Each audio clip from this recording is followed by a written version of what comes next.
Hey everybody, welcome back. Today we're going to just kind of follow up based on the last lecture and just kind of keep on moving through the course of the trial, right? So last lecture we talked about how juries are selected, and today we're going to talk about the actual function of juries and how juries make decisions. So real quick, we're just going to, here's a basic outline of what we're going to talk about. We're going to talk about juror decision making, so individuals on the jury, the group decision making, assumptions of the jury, and then reforms of the jury system. So juror decision making has a lot of different ideas and models that have been used to try and examine just exactly how jurors make decisions.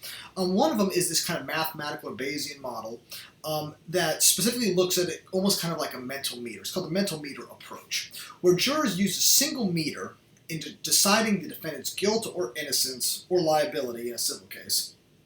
And pieces of evidence are seen as just simple units of information that either work toward conviction or guilt or away from guilt. And so if you were to look at it on this chart here, right, you see the probability of guilt is 0 to 100. Each little piece of evidence that gets added in works its way up toward 100 or might pull away from 100. So we start with the presumption of innocence here, right? And in theory, in a criminal trial, you start off every trial assuming that the person is innocent. Now, whether that's right or not is irrelevant, right? As evidence is added, though, we see that this probability increases, right? So after the prosecutor's opening statement, we see, rightly, that people are assuming that the person's guilty at that point, right? It shoots way up. Probability of guilt is way higher because they haven't heard a thing about the case other than what the prosecutor had to say, right? After that, we then hear the defense's opening statement, right? And so the defense contradicts what the prosecutor has to say, and we see that probability drop pretty far back down, right? After the defense's opening statement, we might have witness testimony, right? For example, eyewitness testimony that the defendant did it, and that might pop the probability of conviction a little higher. And then at the end of the trial, we see potential guilt, right? Jurors compare the final probability with his or her threshold for conviction to render a guilty verdict, right? And this threshold for conviction is created by the judge's instructions, severity of the crime, and general attitudes and beliefs. Now, the important thing about this is the threshold for conviction on each individual person is different. If I were to say to you, how sure do you have to be someone is guilty for them to be guilty beyond a reasonable doubt? Sometimes I've heard people say 100%. And it's like, well, that's not really guilt beyond a reasonable doubt. That's guilt beyond all doubt, right?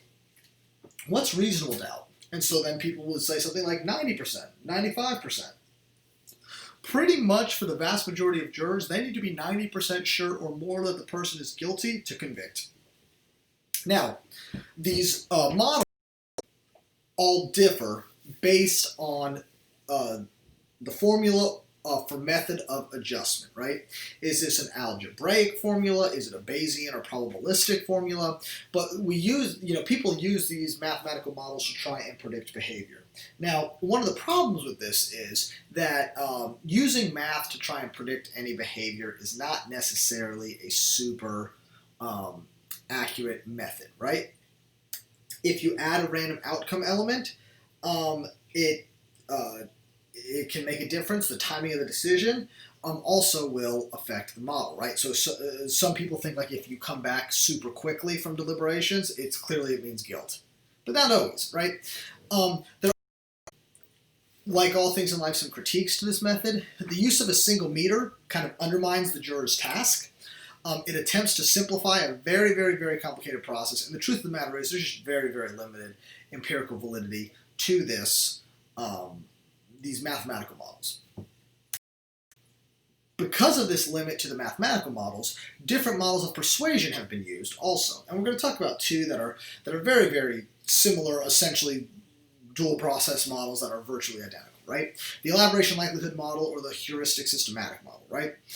Attitude change is based on the effectiveness of persuasion, is basically what these models suggest, right? Very parsimonious. If it's effective persuasion, you'll change someone's attitudes, right? And there's two real routes to persuasion.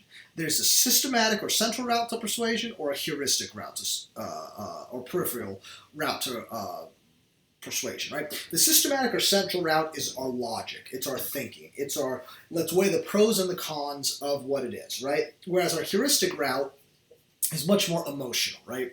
So, for example, my wife and I just bought a house not too long ago.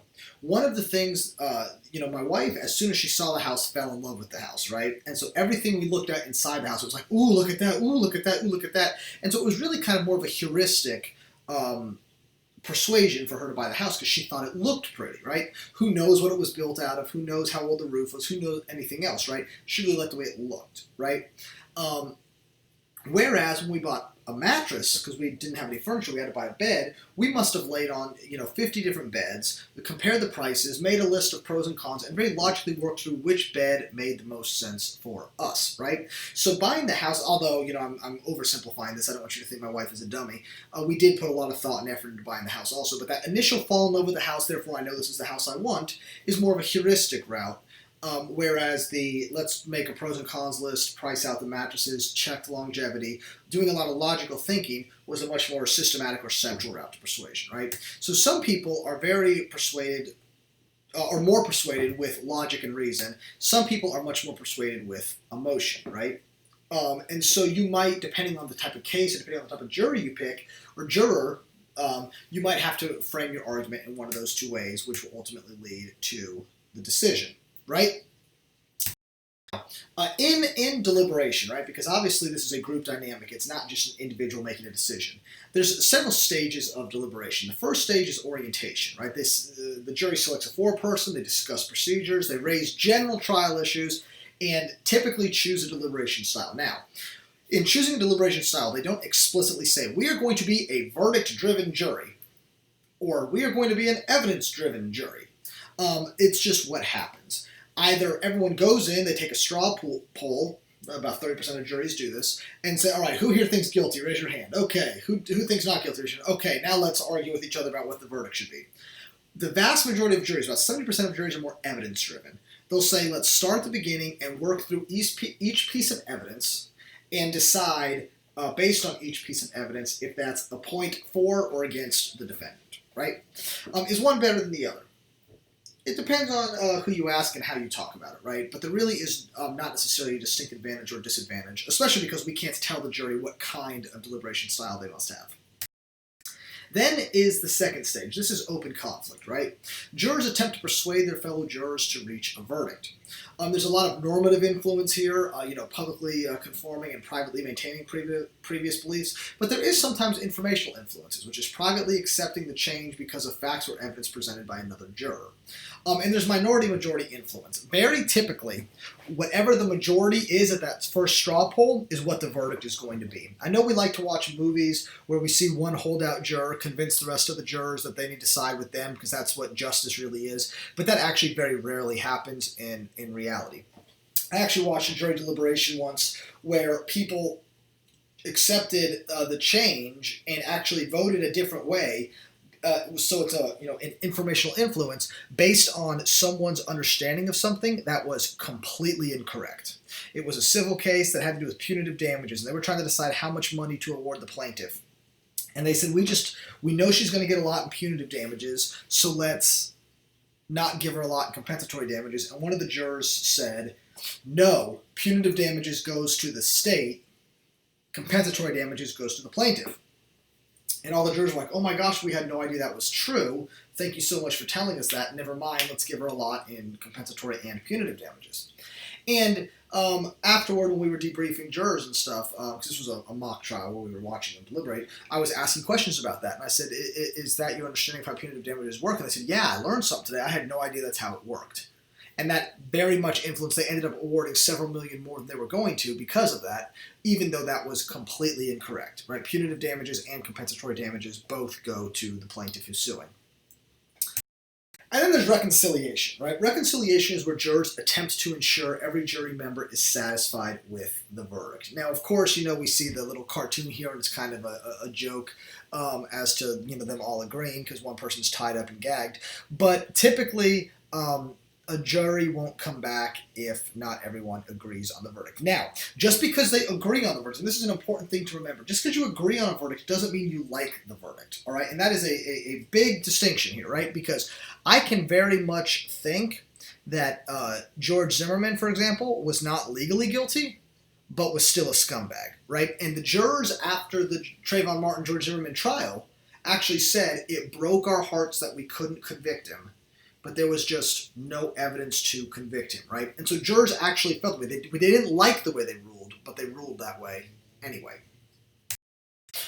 So there's explanation-based models of jury decision-making also, and this accounts for the jurors' active role in the process, right? And it incorporates jurors' unique experiences in a group setting, though, right? The most empirically supported model is the story model for jury decision-making. Now, and this is actually the most widely accepted model of jury decision-making there is in general in the world right now, right? And it's a three-step process. Step one is story creation, right? So jurors integrate the evidence into a story or a causal chain of events. Trial evidence is presented in a very disconnected, kind of random, haphazard form, right?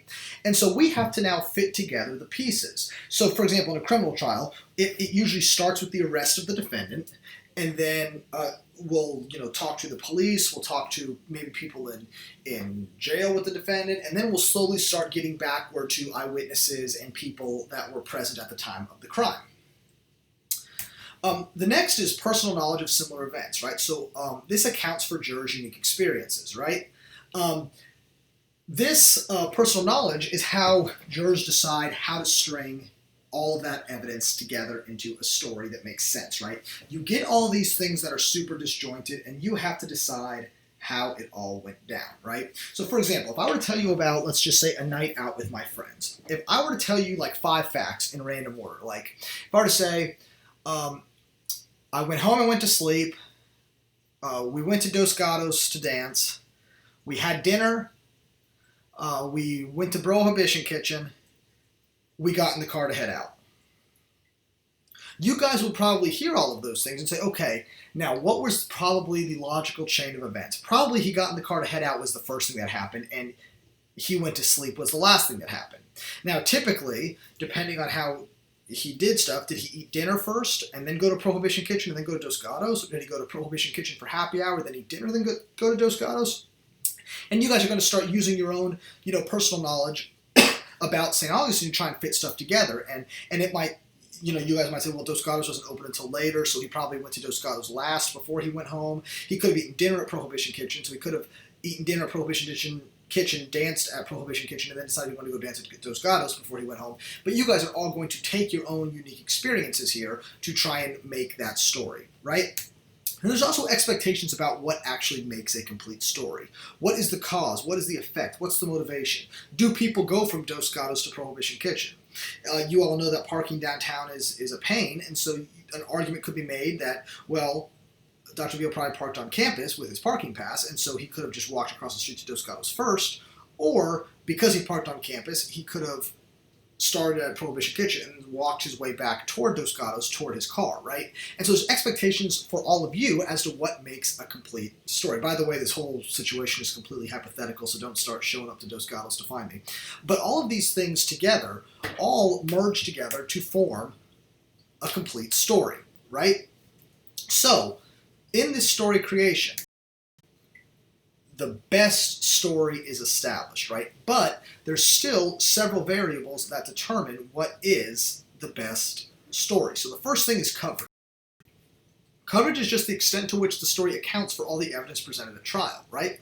It would not make a lot of sense if I told a story that didn't account for half of the evidence that was presented against me, right? And so I need to tell a story that accounts for all the evidence presented at trial. It also has to be coherent, right? It has to be consistent, it has to be complete, beginning, middle, and end, and it has to be plausible, right? It wouldn't make a lot of sense if I told a story that said, I only went out for 2 hours, I went to dinner in Jacksonville, and then went out in downtown St. Augustine, then went home, right? There's no way I was gone for 2 hours, drove to Jacksonville, had dinner, went out in St. Augustine, and then went home, right? Unless I was literally going at light speed, and where I went to dinner was like a drive-through. And so it's not plausible, so it wouldn't be a coherent story, right? So the story has to be coherent. the story really has to be unique, right? If more than one story is high in coverage and coherence, confidence in either story will be low, which means, and this is basically what happened with George Zimmerman, right? Both stories had good coverage of the trial evidence, both were very coherent, and therefore the jurors were really left with no option but to acquit, right? Because George Zimmerman claimed that he wasn't stalking Trayvon Martin, that he just walked up to him and Trayvon Martin punched him in the face. The prosecution claimed George Zimmerman was stalking him and Trayvon Martin was scared and punched him in the face, and that's what led George Zimmerman to shoot him, right? Both of those things could happen, right? Both of those things are coherent stories, right? The evidence accounted for both of those things. George Zimmerman, no question, had a bloody nose. There's no question George Zimmerman shot Trayvon Martin. Really, the only thing that was argued was motive, and all there was to testify to that one way or the other was George Zimmerman, right?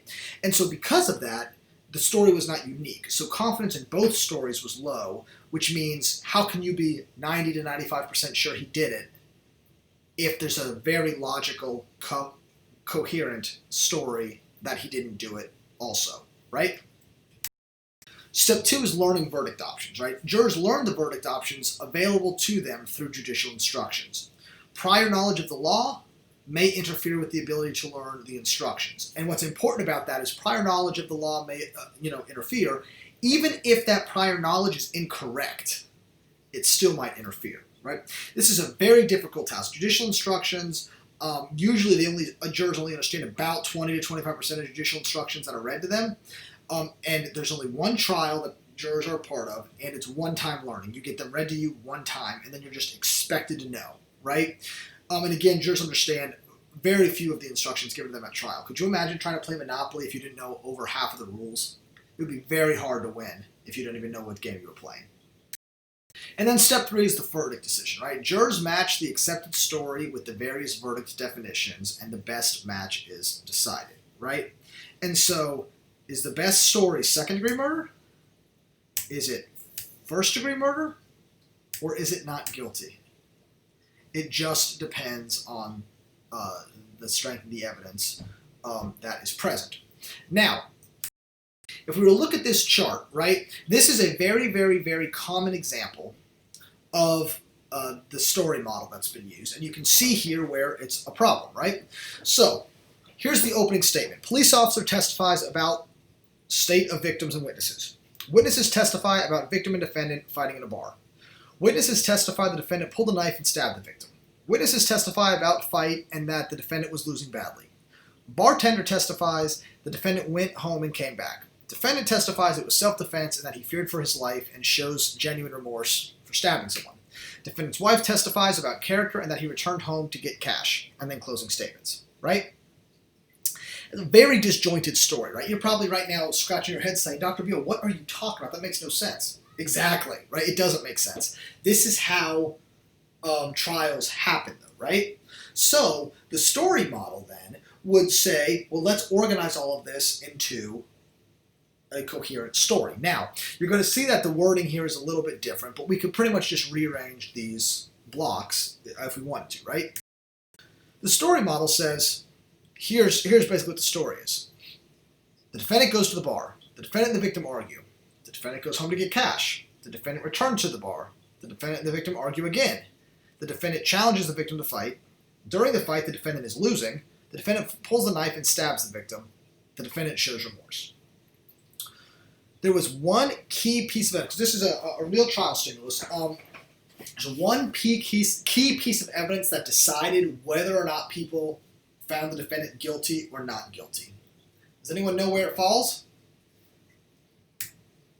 If you said right there, you're right. The question is, why did the defendant go home? The defendant and the victim argued. The defendant leaves to go home, and then the defendant returns. Did he go home to get a knife? Or did he go home to get cash? And basically what this case came down to is whether or not jurors thought it was normal for people to carry a knife in their pocket or not.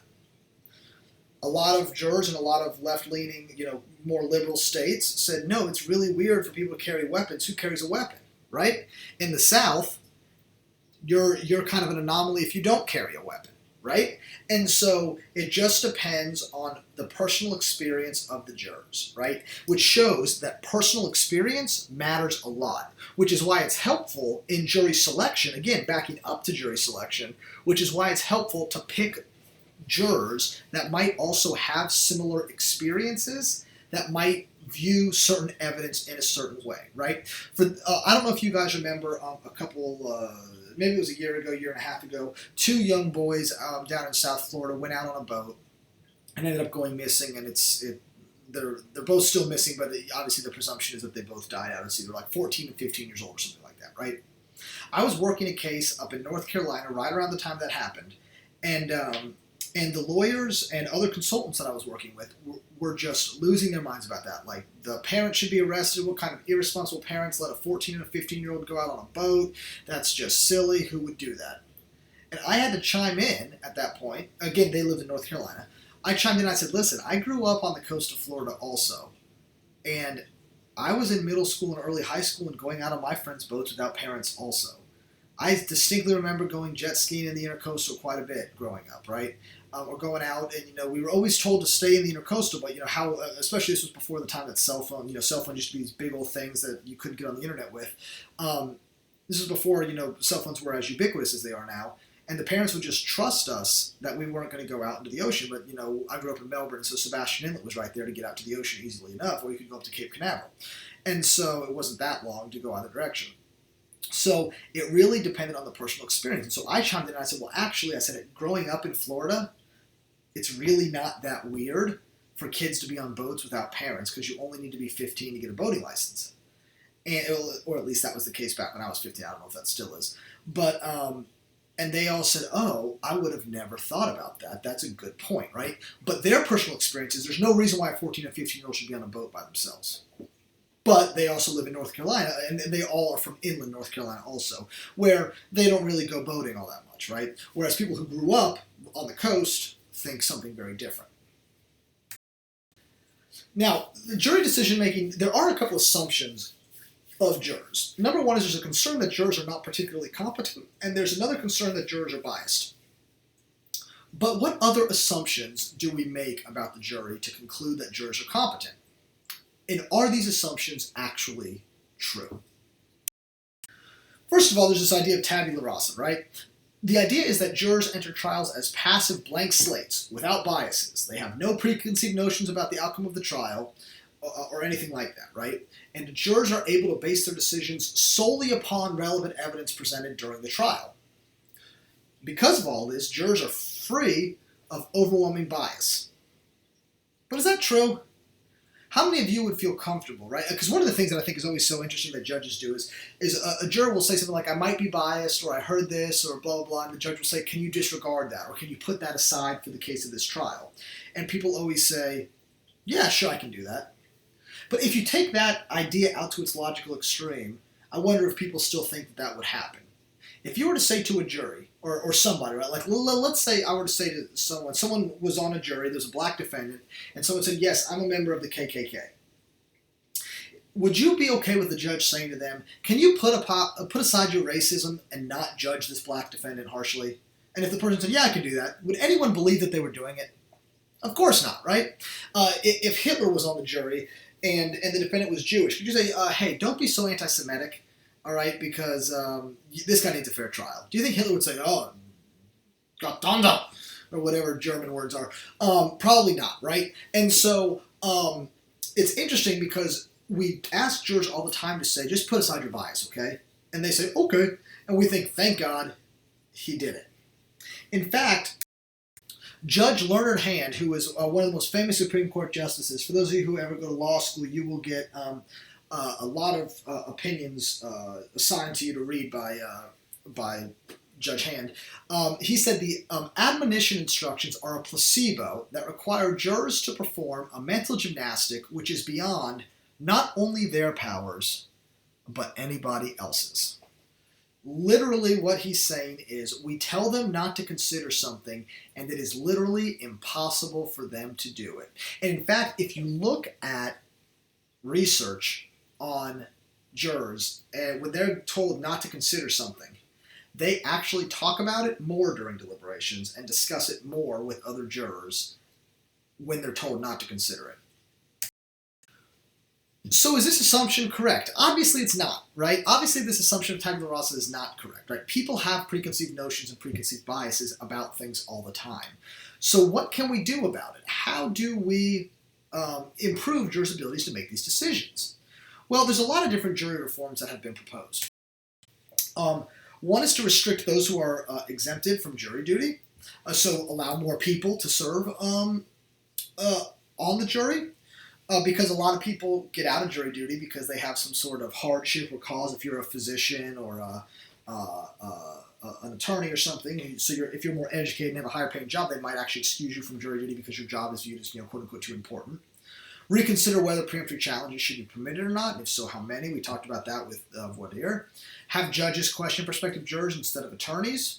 Provide jury instructions before and after the trial to try and give them a shot to understand them better, and also the rules going into the game opposed to just at the end of the game. Provide jurors with audio or videotape of the trial presentation during deliberation so that they can actually re-watch stuff that they have questions about. Permit note-taking and allow jurors to ask questions to the judge. Permit jurors to question witnesses that are on the witness stand. Or videotape and edit the trial before even showing it to jurors so that if an attorney asks an inappropriate question, there is no admonition instruction needing to be given. You just edit that section of tape out. Again, all these reforms need to still be empirically tested. Some of them have been. For example, note-taking and asking questions has significantly increased jurors' confidence in their verdicts. But again, more research still needs to be done. So that's all the time we got today, and I will see y'all next time.